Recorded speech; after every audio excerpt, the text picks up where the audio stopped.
সবাই ভাবত তারা সাধারণ ফল ব্যবসায়ী দম্পতি, কিন্তু বাস্তবতা ছিল সম্পূর্ণ অন্যরকম। পাহাড়ি শহর বান্দরবানে লুকিয়েছিলেন এমন এক যুগল যারা বাংলাদেশেই বসে বানাচ্ছিলেন আন্তর্জাতিক পর্ন ভিডিও।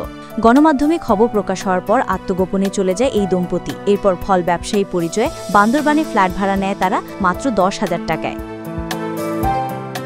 পরিচয়পত্র জমা দিয়ে নিয়ম মেনে ভাড়া নেওয়া হয় বাসাটি, কিন্তু প্রতিবার বাইরে বের হওয়ার সময় তাদের মাথায় থাকত হেলমেট। দীর্ঘদিন ধরেই তারা বাংলাদেশে বসে ভিডিও ধারণ, সম্পাদনা ও বিশ্বের অন্যতম বড় প্রাপ্তবয়স্ক ওয়েবসাইটে আপলোড করছিলেন। এমনকি নিজেরাই গড়ে তুলেছিলেন কন্টেন্ট প্রচারের নেটওয়ার্ক।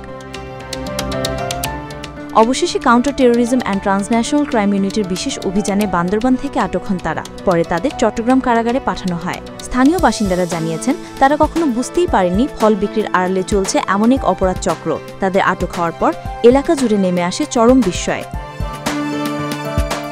বাংলাদেশি পর্নোগ্রাফি নিয়ন্ত্রণ আইন 2012 অনুযায়ী এই অপরাধের সর্বোচ্চ শাস্তি 10 বছরের কারাদণ্ড। ফল বিক্রির আড়ালে এমন গোপন অপরাধ চক্র আর কতদিন ধরা পড়বে না, সময় দেবে তার উত্তর। National desk, ATM news.